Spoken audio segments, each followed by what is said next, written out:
Xitoy Tashqi ishlar ministrligining bayonotchisi Zhao Lijian, Oqsaroy bayonotchisi Jin Pisakining agar Rossiyaning tajovuzchiligini qo'llasa, Xitoy og'ir oqibatga duchor bo'ladi. Xitoy va Rossiya dunyo iqtisodining faqat 15dan 20% ni egallaydi. Ijtimoiy davlatlar bo'lsa 50% ni egallaydi. Amerika va Yevropadagi ittifoqdoshlarining qo'lida nurg'un vositalar bor degan so'zlarga inkos qaytardi. Bayonotchi Zhao Amerikaning Rossiya orqali Xitoyga jazo yurgizish to'g'risida tahdid solganligini, agar bu ish yuz bersa, kuchli taqobil turish tadbirlari qo'llanadiganligini o'tirib qo'ydi. Turkiya Tashqi ishlar ministri Mevlut Çavuşoğlu Moskvada Rossiya Tashqi ishlar ministri Sergey Lavrov bilan ko'rishdi. Lavrov mundaq dedi: "Bizning Ukrainaga qarata ba'zi ko'z qarashlarimiz bor, ammo Turkiyaning tampon maydoni biz uchun intayin qimmatli." Çavuşoğlu bo'lsa, "Biz krizisning tinch yo'llar bilan oxirlashishini umid qilamiz. Bu mezgilda diplomatiyaning muhim ahamiyati bor" dedi. Çavuşoğlu bugun Ukrainada ziyoratda bo'lmoqda. Xitoy Tayvan ishlari ishxonasining bayonotchisi Zhou Fenglian Tayvanning Ukrainaga insonparvarlik yordami avatish qaroriga qarata, ular Ukraina krizisidan foydalanib o'zlarining mavjudligini isbotlamoqchi bo'layotdi dedi.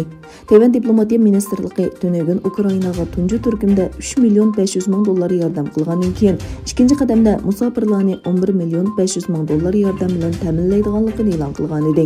Tayvan prezidenti Tsai Ing-wen bir oylik maoshini Ukrainaga avatadiganligini e'lon qildi. Yaponiya va Amerika askarlari Yapon tog'im orollarida tajovuzchilikqa qarshi birlashma havodan mudofialanish manevri o'tkazdi. Rossiya va Xitoyning rayondagi harbiy kuchining kunsiri kuchayishi va Shimoliy Koreyaning tahdidi sababidan xirsga to'lgan bexatarlik muhitiga duch kelgan Yaponiya, Yapon dengizida Amerika bilan birlikda havodan mudofialanish harbiy manevri o'tkazdi.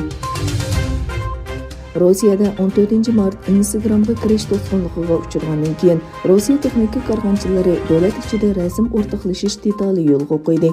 Sputnik turining rasmiy to'r beti asos qilingan xabarlarga qaraganda, Rosgrim deb atalgan yangi detal 28 mart rasmiy ishga kirishtirilgan.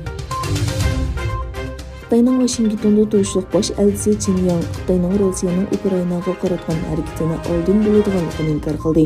Oqsaroy bayonotchisi Jin Pisakining agar Xitoy Rossiyani harbiy moddiy yordam bilan ta'minlasa va Rossiyaning embargodan qochishiga yordam qilsa, bu Beijing hukumatiga og'ir oqibat olib keladi degan so'zlardan keyin Xitoy elchisi yuqorqi ifodani bildirgan.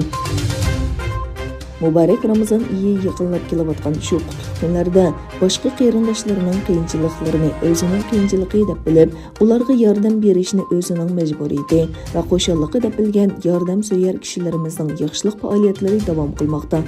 Turkiya yoshlar harakati yordam jamiyati bilan Sharqi Turkiston jamiyati hamkorligida tayyorlangan Sharqi Turkistonlik oilalarga yordam buyumlari tarqatish faoliyati 2022-yil 3-oyning 15-kuni tushdan burun Istanbul shahrining Safakoy rayonidagi Sharqi Turkiston jamiyatida olib berildi.